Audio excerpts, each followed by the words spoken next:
joining us over the phone right now.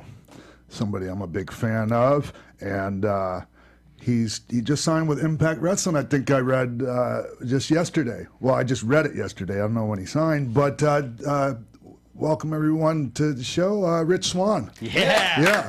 Hey, man. Hey, thank you for having me on the show, man. And that means a lot. Like you saying, you're a huge fan. I'm a huge fan, brother. Oh, thanks, man. Hey, Rich, did we meet at like Maryland Championship Wrestling, something like that? Yeah. We met at Maryland Championship Wrestling. Yeah. Tell me that. Tell me about that. Like when was that? Do you remember? I want to say, man, I can't remember the date. Well, I don't. Was it Maryland Championship Wrestling or was it in New York? I just assumed Maryland Championship Wrestling because that's your neck of the woods. So I might be mistaken. Makes sense. I want to say it may have been Excite Wrestling. Okay. The first time I had met you, and like you had killed it. And then Shakara against El Generico, and that match was ridiculous in the ECW arena. I'll never forget that because like Rock the 1, 2, 3 Kid, like you know, and did the brain buster, like it was nuts. Dad, man, do you know what? That's the scariest move I've ever taken. Just because I'm afraid of heights. Like I wasn't sure. I wasn't sure I was going to be able, but I wanted to take it. I just knew I was scared. That's all. I'm not going to lie. that match was amazing, though.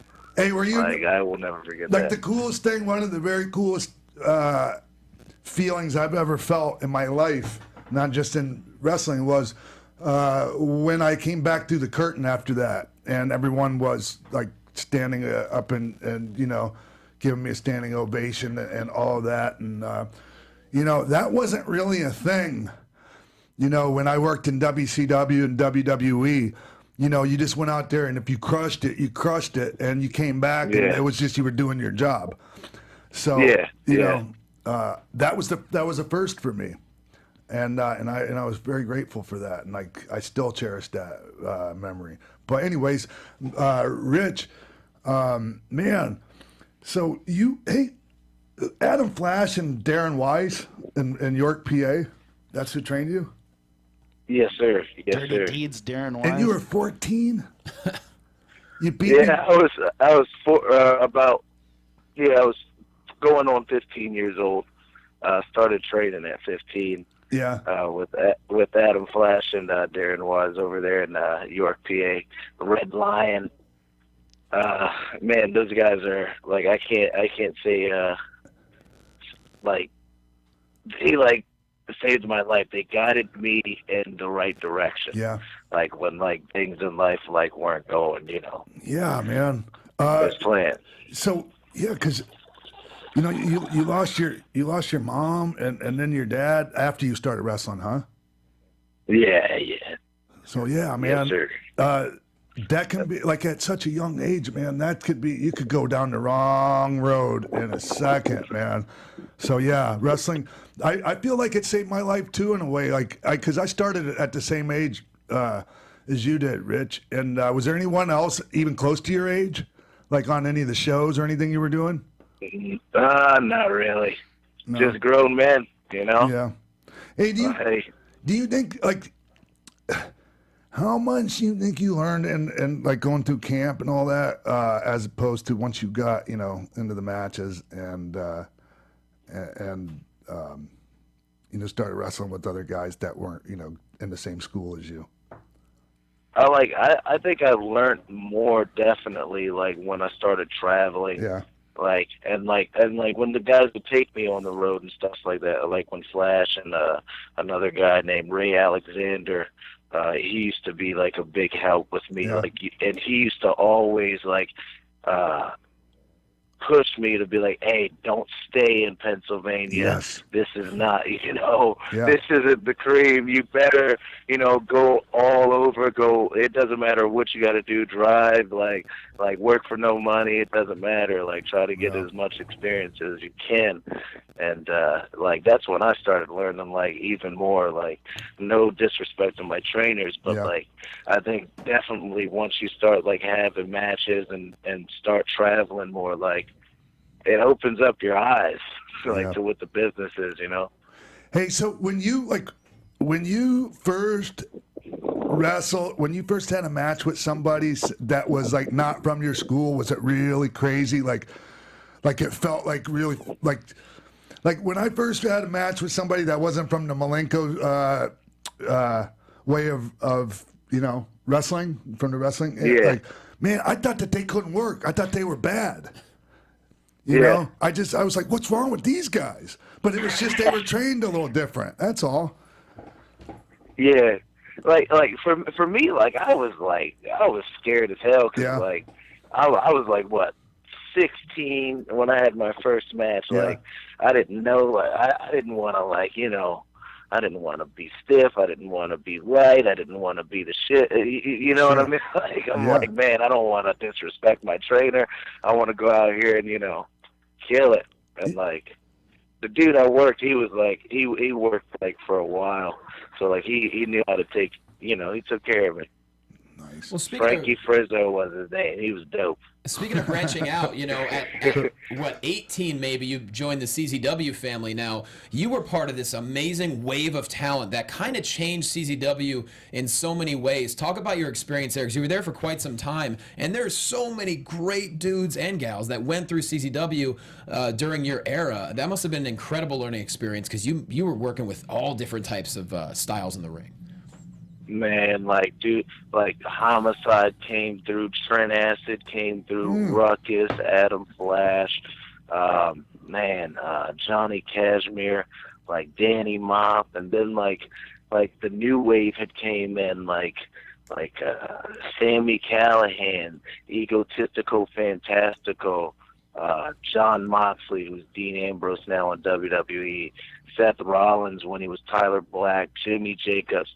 All these guys, and seeing all these guys like Aries, like seeing all these guys, you know what I mean? Like Drake Younger, like kill it, like like freaking like I'm like now 18, like going through CZW and like seeing like, man, these guys would do anything like to like get that ECW arena hot.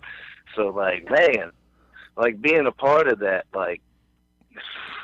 I can't even explain it. You know what I mean? Like those guys like would do some things like unimaginable, like do like crazy spots like that I wouldn't even be able to think of. You know what I mean? Were they in like the context of death matches, or you mean just like in like regular match situations? Both. Like the guys SATs, the Amazing Reds. Like they like coming up with like the Code Reds and like crazy like what was it, the Spanish Fly, and man, and then, but like then like some of the deathmatch stuff, like it might not be everybody's cup of tea, but like for somebody to go out there and like and not just like how, for the lack of a better term, just go out there and like beat each other with weapons, but like some like these guys like Sammy Callahan and Drake Younger, they came up with some of the most like innovative like deathmatch spots like I've ever seen. Did you ever do any of that stuff, Rich? I've never done a deathmatch like glass or light tubes or anything like that. But I got a hell of a lot of respect for anybody that can go out there and do that. I did a few. Yeah, I did a couple of them down in Mexico. I did one with Vampiro. Oh no. With the light tubes and a couple of different things like that. But yeah. Go ahead. Well, I wanted to know, when you were in WWE, what experience did you have with Vince McMahon himself? Man, after the first 205 Live match, or like main event, it was me and Brian Kendrick, and he was pretty adamant on us like telling the story and selling and, you know, and it, like, he was right on that, like, you know, everything. Like, and we went out there, we did, like, you know, we had an awesome match, me and Kendrick, you know, and came to the back, and he, like, you know, he was excited, he was happy. Like, that was one of my, you know, first experiences, like, really. Here's the thing, Rich. I noticed, like, because I followed the 205 Live since it started, and I felt like of all the people, you were the one that connected with the fans the most. The real connection. Like, I felt like you had it with them, and you could tell in your matches because the people weren't just popping for the moves and then dying down. You know, you had the people the whole way. You know, and so that was pretty cool to see that.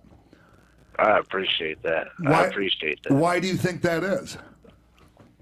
I think just I feel like I'm relatable to people. You know what I mean? Like, I'm not just like, you know, like, I'm being me. Yeah. To be honest, you know what I'm saying? Like, I'm just being me, and like I think it shows, like, in my work that, like, you know, not like the just typical, oh, I'm happy to be here, but like, I really am grateful to be in a wrestling ring. You know what I'm saying? And I think that that shows through. And I can vouch for that, Rich, because I would see you occasionally, like, not in front of the people, not in the ring, not wrestling, but in the back. And, man, you walked around the whole time with the same, like, smile on your face, the same demeanor and everything. So it was obvious to me that it was authentic. Thank you. And the people, you know, you can't fool the people. You can't. I mean, people think you can. You can't. Not when it comes to that. You can't. So, Rich, what was the biggest difference in competing with 205 Live and in the Cruiserweight Classic? Like, what was the difference between those two for you? Can you say that one more time? I'm sorry. What was the biggest difference in doing the Cruiserweight Classic and then 205 Live? I think the biggest difference is just, you know, for the Cruiserweight Classic, you're in the Full Sail Arena, and that, you know, it's a more intimate feel. So, like, they're going to dig the more fast-paced, high, like, intense action. They're going to dig that. Like, because they're up close, they can see it. Mm-hmm. You can, you know, I don't know how to explain. Like, but, like, when you're in the big arena, you know what I'm saying? Like, you do have to, like, you got to make sure the person all the way up at the top can see that. Yeah. You know what I'm saying?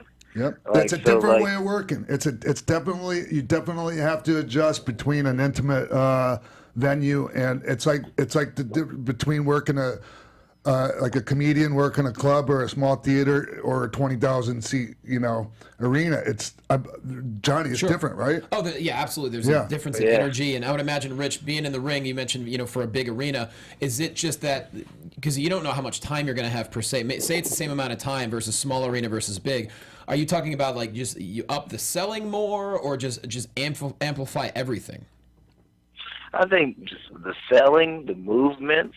Like, I feel like if you're in a big arena and you just move too quick, and like myself, like, I've seen it, like, and I felt it, like, when I would do something a little bit too fast, and, like, you know, the people, like, it would look good, but, you know, it just wasn't enough time for them to, you know, register what happened. And then, you know, I go back and I slow it down, and then, you know, try it a different way, you know, and it works. It's weird when you're trying to work for the people in the nosebleeds. Like, you have to kind of pantomime things a little bit more and be a little bit more exaggerated and a tad bit slower with your movements. And it's a really weird thing to get used to. Yeah, It makes me think of what you said, like, all the things in between the moves are what matters. Yeah, like, that's what gets people in, and that's what will keep someone in the top row invested in your match. Hey, Rich, I'm curious to know something, because I've only seen you work with other cruiserweights. How do you like working with bigger guys? I like working with everybody. Yeah? Like, and I like working with bigger guys because, like, you know, it gives me a chance to, you know, try to, you know, tell a story and make like my offense, make sense like with the big dude, and then like my selling like with the bigger guy, make my stuff make sense. Like I like that challenge. Yeah, man, and it just gives you more people and more possibilities of people you can make money with in the ring. Exactly. Because that's where I made most of my money. I'm just going to be honest. I worked with bigger guys, and we didn't have that cruiserweight division in WWE, like the majority of the time I was there. So I just had to develop my style into a style where you could work believably with the bigger guys. Yeah, that David and Goliath formula. Yeah. And that's what drew me to your style too, because man, like you could do that like every night with so many different dudes, and like you're not a small dude compared to, you know what I'm saying, but like man, like that's nuts. Yeah, relatively speaking, I was pretty small for the guys I was working with.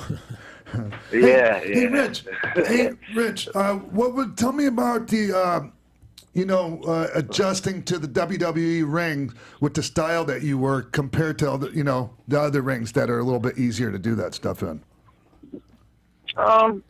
It definitely was an adjustment. Like it took a little bit of my offense away, but at the end of the day, like the bump is good. Freaking like the ropes are like amazing.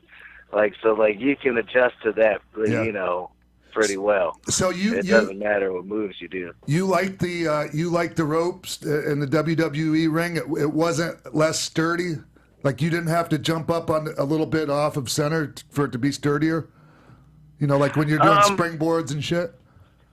Well, like I definitely had cut the springboards out because I was like, man, if I springboard on these ropes and I slip, oh my Lord. So I was like, you know what, no, I'm going to cut that out. I'll jump off the top rope. I'll spring off the middle like the lion salt type deal. But, but those ropes, they're perfect. Wow. They're like the tightness and everything. Yeah. But like, I do also like the cables.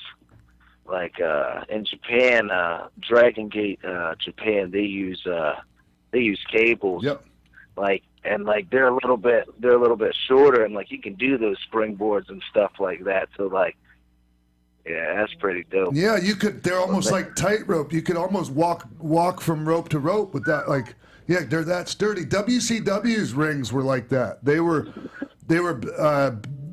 built mostly of wood, and the ropes were really tight cables. Like they would hurt you sometimes when you hit them. Yeah, you get those like bruises and knots on the back. Like, Hey, Rich, do you mind me? Well, I'm going to ask it anyways. Since you brought up like the thinking of missing the springboard, you ever eat shit like that? Like go for something and slip or something like that? Hell yeah. Yeah. Yeah. Can you share any of those? It was one time. It was like supposed to be a huge match for a promoter, Dave Sapolsky, Dragon Gate USA, and it was in Atlanta. I was working. It was me, Johnny Gargano, and Chuck Taylor versus Shima, Naruki Doi, and Ricochet. Oh, nice. Wow. And both me and Ricochet, within like 5 minutes, of the go home, the two most important parts of the match, both of us, we both slipped. I'm like, damn. It was like, no, not now. Like freaking Sheba was in the middle of the ring. Like I got up and over to the apron, gave him a kick, and then went to springboard. He was going to drop kick me out of midair. So I thought, and then, good old me, I jumped and, slip, stand, I'd get no air, slip, land on my feet, and I'm just standing there, and the crowd's like, wow. It's like in front of like maybe like 1,000 people. Like this is like one of the biggest crowds I'm working. Like at the time, I'm like, damn, right here. He just drop kicks me, boom. Well, speaking. Freaking Ricochet. And Sheely's like, why? I'm like, damn. How did you I'm recover? sorry. How did you recover from that? Oh, like as soon as I landed, Shima just ran, gave me a running drop kick straight to the dome. Nice. I was like, damn. Nice. There was no time. Was it like going into the finish, or was it at a spot in the match where you guys could recover and get back on track? Yeah, it was going right into the finish. Because boom, he was supposed to drop kick me out of midair. Boom. Ricochet dives on Johnny Gargano, but so Ricochet, what happened to him, freaking right after I slipped with my springboard, oh no, freaking Ricochet, when he goes for his Sasuke special, his back lands on the top rope, so it springs him back on his feet into the ring. It was like, no, this is the finish. At least you weren't the only one. He just slingshots out the middle, like gives him a suicide. But it was like, bonkers. Hey, was it totally obvious to the crowd that you guys botched? Yeah, but the crowd, they kind of forgave us. Like good. it was like the last day of the weekend. Like we had been like going off like crazy. The whole match was nuts. And then Shima and the Rookie Doi, they kind of like they fixed it up. They gave me like a double drop kick from the top rope, like damn, what was the movie? What was it called? Ready to Rumble? Oh yeah, that WCW, like where they did like the 4-post massacre type deal. Oh, Yeah. So like they both jumped from different corners, double drop kicks, boom. Gets me in a quesadora, drop kick to my face there, boom. Hits me with the muscle buster deal, boom. It was crazy. But like that was like all like on the fly, because like it was like the finish. Sure. Oh, geez. I was Geez, my story's not nearly that good. Like I was just going to share with you because you share one with me. I was going to share one with you, but it's not nearly that good. You remember how Muda would spring into the, like he would do the handspring into the ring from the top, from over the rope when he would enter the ring. Yeah. Well, I would do that every night. You're in Japan. You ever work in Hakata Star Lanes? Yes. Yeah, we were in there one night, and I was in Universal Pro. Like, I was in the ring with Wagner, Dr. Wagner, Silver King Tejano. That's dope. All these big lucha guys. Yeah, and I go to come in the ring like that, and I land right on my ass. I never did it again. It's not nearly as good a story as yours, but I should have told mine first. Shit. Well, speaking of rings, you're in a brand new one now. Congratulations on joining Impact Wrestling. I think Impact's going through an incredible renaissance. Slammiversary start to finish was just phenomenal. We're seeing matches that we never thought we could have saw 6 months ago. A few weeks ago, you led off the show. You and Phoenix. Did you ever think? I mean, who knew that match could have happened? Oh man, I love working Phoenix, man. He's like one of the best. Like, and I'm not gonna say like he's like the next Rey Mysterio or anything. Like he's the first Rey Phoenix. That's right. That's how you put it. Yeah. That dude, like, he can do some of like the most ridiculous things. Like I ain't gonna put no bad juju on that boy, but I ain't never seen him slip on no springboard. No, like he's like the man. Like, I can't say enough about that dude. And tell us about your excitement with being with Impact now. Do you plan on going heavy with the X Division, or would you prefer to just anyone throughout Impact Wrestling? Because the roster is really strong. Man, the roster is amazing. You got Sami Callihan, you got Brian Cage, you got Homicide, you got Austin Aries, Moose. Like, the list goes on and on. Like, man, like, wherever, like, I land in Impact, like, I'm happy with. Because, like, I'm just trying to have, like, great matches. And like I'm happy, like I'm with Impact. You know what I'm saying? Like the company's growing, like it's on national TV, like, and like you can't even like ask for like I can't keep on going on and on about the roster. You know what I mean? Yeah. Like they like, and it's guys that, you know what I'm saying, they're working everywhere. It doesn't matter if it's Ring of Honor or if it's, you know what I'm saying, New Japan. Like that Slammiversary, you know, pay-per-view had a sprinkle of everything, and it culminated and made it like, boom, this is Impact. Like, well, a lot of the fans, that was one of the things they were saying, was that that they got something that we haven't really seen with very many other promotions, and that was one of the reasons why Slammiversary was so successful. For you, what do you think it is that Impact is doing or has to do to continue going upwards? What I think they're doing, like the production value, amazing. Mm-hmm. You know, like how they present, you know, stories and promos and packages as you know, it's unique, and I think that catches people's eye. And also I think another thing that, you know, has Impact going on and the upward, you know, is just the wrestling. Like the wrestling right now is hotter than ever. Yeah. You know what I mean? Like, I think you would agree with this when it comes to Slammiversary. That pay-per-view built so great from start to finish. It gradually just got more and more intense. And then just when you thought no one could follow what Sami Callihan did, that guy was foaming at the mouth. Aries and Moose had an incredible match to close out the show. I mean, it's a great time to be part of Impact for you. Like those matches were insane. Like, and you took the words right out of my mouth. Like, just when you thought, like, man, how are they going to top this? How is this match going to top this? How is this? Like, you had, like, freaking Shamori, Petey Williams, Johnny Impact, and Phoenix going out there doing things like I never would have thought, you know what I mean? Like Canadian Destroyer, oh, Spring, Double Stomp, oh, stop them, freaking start, like the split-legged moonsault, like some of the most like craziest combinations, and then like you got Sammy and Pentagon like with the spikes, you know what I'm saying? And a little spoiler, like they're like hammering each other like in the head with spikes, and like how do you top that? You know what I'm saying?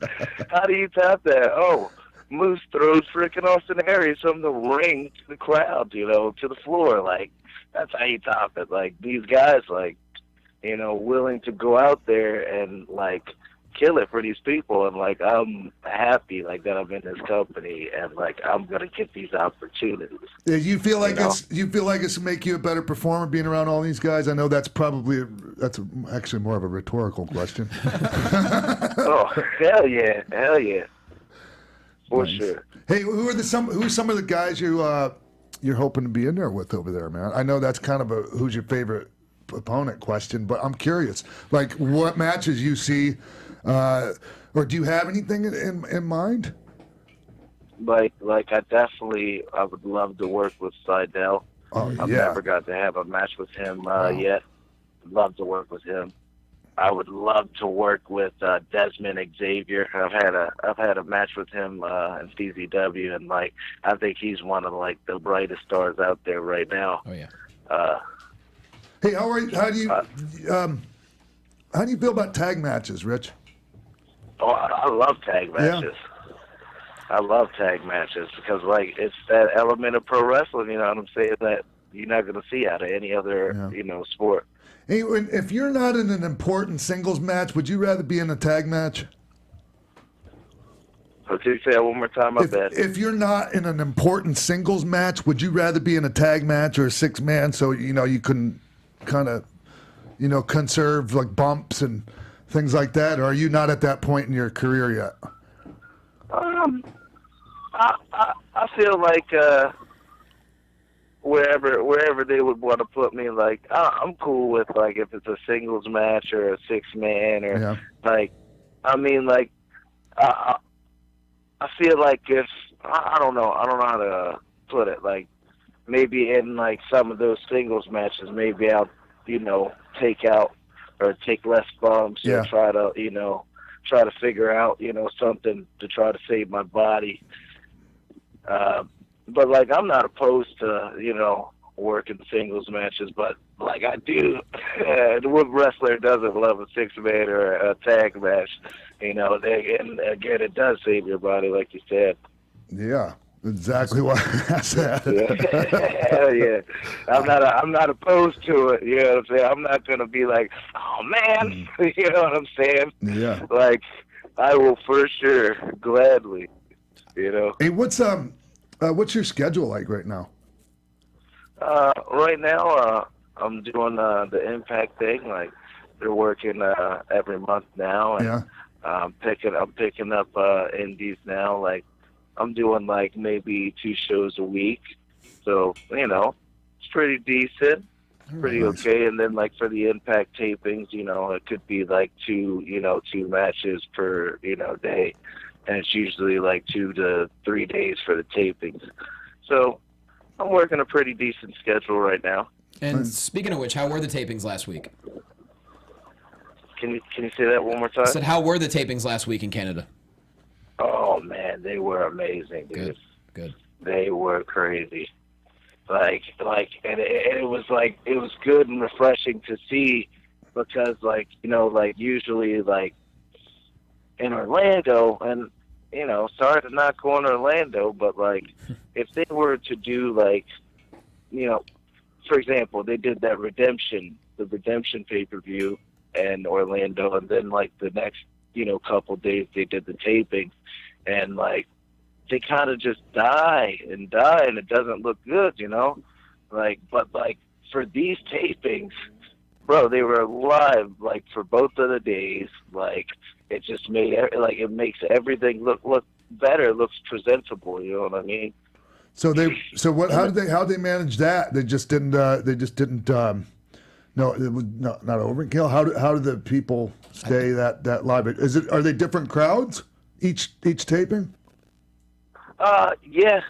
Like for the most part, or most people will come back from the day before, but like they killed it. Yeah, I think the fans in Toronto just aren't taking you guys for granted, whereas in the Impact Zone in Orlando, I think that became a routine for them, whereas the fans in Toronto are like, wait, we have a great thing here. Let's make sure that we show them, and I think that's what's happening. Nice. Yeah, because they haven't really had anything like that up there. Like, everyone thought, like, okay, we're going to open a wrestling company, and we got to do our tapings in the States. Yeah, okay.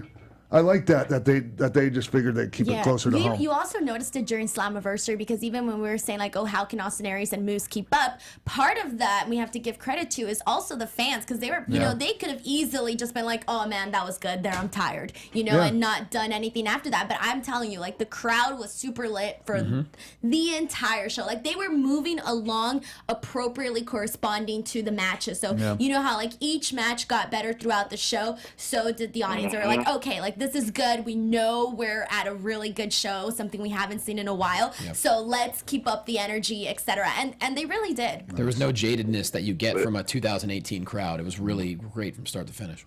Hey, it was dope. Rich, have you noticed a difference or like a shift in the way like the independent wrestling fans have become? Because I think they've gone from being the types that would go, you effed up, and chant stuff and try to hijack the show, to being like all in. And I don't mean to, no pun intended on the all in, but to wanting to be a part of the show in a good way, and they're reacting and to what they're supposed to react to, like Rocky Horror, knowing when to throw the rice kind of thing. Yeah, you know what I mean. It seems like the independent wrestling crowd has become a much more positive thing than it used to be. I totally agree with that, because like, man, like where like people would back in the day chant, you effed up. It's more like they're more encouraging like the wrestlers like to, you know what I'm saying? Like, all right, they're gonna get back on track. Everything's okay. Like, you know what I'm saying? Like, it's not vindictive like that right now. Like, and like freaking, I feel like like right now, especially like with independent wrestling, and there's such a variety, a wide variety, where you can choose, like you can see literally anything and everything, like anywhere at any given time. Like independent wrestling right now is crazy.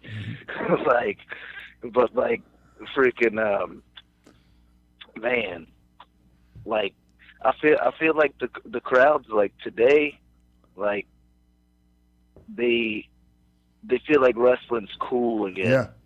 You know what I'm saying? Like it's cool to be like, I'm a wrestling fan. Like you can go in like Hot Topic and all these other, you know, places and get Bullet Club and Young Buck t-shirts and New Japan merchandise, and then like you can get like Ring of Honor stuff and like it's crazy. Like and that's independent, you know, wrestling right now. Hey, Rich, are you going to be around the All In weekend in Chicago? You going to be over there? I am going to be in Chicago that weekend. Oh, okay. What are you doing there? I'm going to have it's going to be a show the next day. Right. Warriors of Wrestling. It's going to be pretty dope. But I'm not going to be, I'm not invited to the All In. I'm not sure or not. So, but like that show looks really dope as well. Of course, like anybody who's anybody should, you know, check that show out because it's going to be amazing. And do you know who you're working with? Oh, on the Warriors of Wrestling? Yeah. It's going to be me, Sammy Guevara, Rey Mysterio. Man. So I gotta look. It's so many. It's eight guys. I think it's called the War of Attrition match, where it'll start out as an 8-man tag. Yeah. And then the 4 winners will do a 4-way. Or no, then the 4 winners do a tag team. Like they split and they choose whoever won, you know, got the pinfall in the 8-man tag, you know, they choose who they want their partner to be. So then after that, they have a tag match. Then after the tag match, the winners of the tag match face off in a singles match. Wow. So yeah, that's gonna be insane. I'm getting my cardio ready for that. Who are you hoping to stand toe-to-toe with at the end of that match? I don't know, man. Like, I mean, Rey Mysterio for sure, but have you gotten to work Ray in his singles yet? I've never gotten to work Ray. Never gotten to work Ray ever. Hey, have you ever been in the ring with somebody like that you grew up watching? That you were like, oh man, I'm in the ring with this guy, like, because I've been able to do that, and it's an amazing feeling. Yeah, Brian Kendrick. Yeah. Brian Kendrick a couple of times. I can't say enough good stuff about that man. He's one of my favorite. Yeah, he's great of all time. No doubt. So what was it like to be in the King of Flight that Brian Kendrick booked, which was basically all the top high flyers in the world wrestling in a tournament, and then to go on and face him for the Cruiserweight title in the WWE in the new formed Cruiserweight division?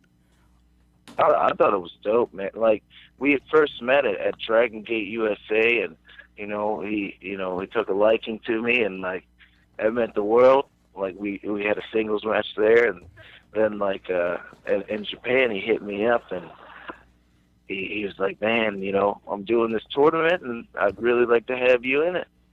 And that was an honor, you know what I'm saying? Like, and from there, like, freaking do the tournament, all these sick guys, and like the Young Bucks were in it, AR Fox, Samurai Del Sol, who's Callisto now, man, Ricochet was in there.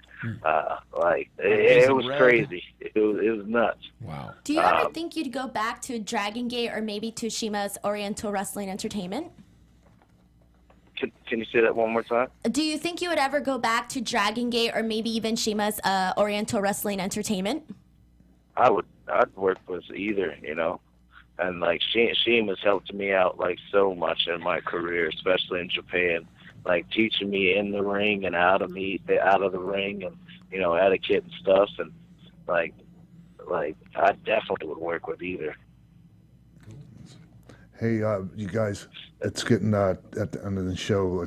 Let's give last round of questions? You have any good ones you Yeah, want to? I really want to know. I know you're a huge Vader fan. I just wanted to get your thoughts on the passing of Vader. Man, like everybody was sad. Like I know, I thought he was dope. Like I got to meet him a couple times. He was nice to me. Like of course I really didn't know him like personally like that. Like but as a performer, like and as a guy that I've met a couple of times, and that was really nice. It's a loss, and like I know I watched a couple of Vader matches and Vader moonsault highlights. You know what I'm saying? But like he's definitely gonna be missed. Certainly is. Awesome. For me, I just want to get your thoughts on the presentation of Su Yung with Impact Wrestling. I think that's the best presentation in pro wrestling right now. Everything, the Undead Bridesmaids and her. Just what are your thoughts when you get to watch that? Man, like it's chilling because like that's somebody that I see every day, but like to see her transform and her character and especially like how they push behind it and like the product and like how they shoot it and like how she like she just makes it her own, like what I'm saying. It's definitely like Muda-esque, but like she turned it into her own, you know what I'm saying? Like for example, like one of the dopest like clips that they did, for her was like when they had all the bridesmaids around the casket that they put Rosemary in, and she's got the Impact Knockouts Championship, and then like she's posing like she's about to do the mist, but it comes out fire and burns the coffin. Like that was insane. Like the production value of that was nuts. It was awesome. Like that's just another, what I'm saying, like thing to show that like Impact's on the rise, you know what I mean? And like she definitely works that character amazing. So my last question to you is, what do you have to say to the people that have yet to give Impact a chance to, watch and so on? I'm sorry, my phone's all crackly. Can you say that No one worries. more time? So for you, what's something that you would like to say to the fans that haven't yet given Impact a chance? Hey, I'm just saying, give it a chance, give it a look, give it a watch, give it at least 5 minutes. And if you don't like what you see, you know what I'm saying, I'm sorry. But I'm just saying, give that thing a watch because it's entertainment. It's professional wrestling. It's everything that you want. And, it's everything people have been asking for. You know what I'm saying? Like, it's just amazing. It's like people are going out there giving, their bodies, their blood, sweat, and tears and just killing it. You know what I'm saying? Like, no strings attached. Thanks. Rich, hey, man, I shot you in the DMs. We were going back and forth, and I was telling you how grateful I am to have you on the show because we don't know each other, really, except for, a couple little meetings. Encounters, but everyone that does know you, they tell me that as great as you are in the ring, you're an even greater human being, and I'm so happy that things are going well for you, man, because you deserve it, and I'm really Lula's over here snoring. I'm really looking forward to seeing you soon, man. Hopefully sooner rather than later. And real quick, if anyone wants to book you, any merch stuff like that you have out there, like are any that you want to share with us? Twitter handles, this and that, websites. You can hit me up on Twitter at Gotta Get Swann. Yeah. And then for booking, you can contact me on my email, richardswann24@gmail.com.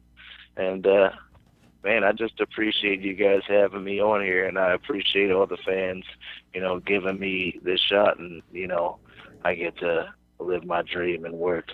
Yeah, man, there's nothing better. There isn't, man. Even the struggle stack go along with it, man. It's the greatest thing in the world, living your dream. And congratulations, man, on living yours. So I hope to see you again soon, man. Hey, Rich Swann, everyone, make some noise. Hey, thank you for having me. Right on. All right. Okay. Next time we have to have him sing a song with his guitar. Yeah. Definitely. Okay. He's so talented. But before we get out of Hey, here. well, hold on. Oh, go ahead. Were you going to mention the live podcast we have coming up at was. Bootleggers? Okay, go ahead. Like August 29th at the Bootleg Theater. More details will come. Follow Sean on Twitter at The Real X-Pac to find out about tickets and who our guest's going to be and what the format's going to be like. Also, use the hashtag for the show, hashtag X-Pac12360. Upcoming dates, along with the Bootleg Theater on August 29th, is a meet and greet at Pro Wrestling Tees on August 25th from 12 to 3. And while you're there, go on ProWrestlingTees.com/Sean Waltman and buy the T-shirts. And then you'll be headed to Japan in September. On September 26th, you're going to be tagging with Nosawa. Yeah. Against Dick Togo and Taka Michinoku. And some other guys that, It's going to be great. Follow me on Twitter at Jimbo in the Booth. Awesome. You guys can check me out on Twitter and on Instagram at _Denise Salcedo. Of course, youtube.com/Denise Salcedo. Lots of awesome stuff on there, so come say hi. All right. At Jake Wasto, August 16th, Philadelphia, Pennsylvania. I'm back for one night to do a comedy show. Red Carpet Rumble, Championship Wrestling from Hollywood, August 26th. And BlackCraftWrestling.com. Buy the iPay-per-view, August 24th from the Pittsburgh Grand Hall. It's going to be great. All right. We'll see you next year. See you next year.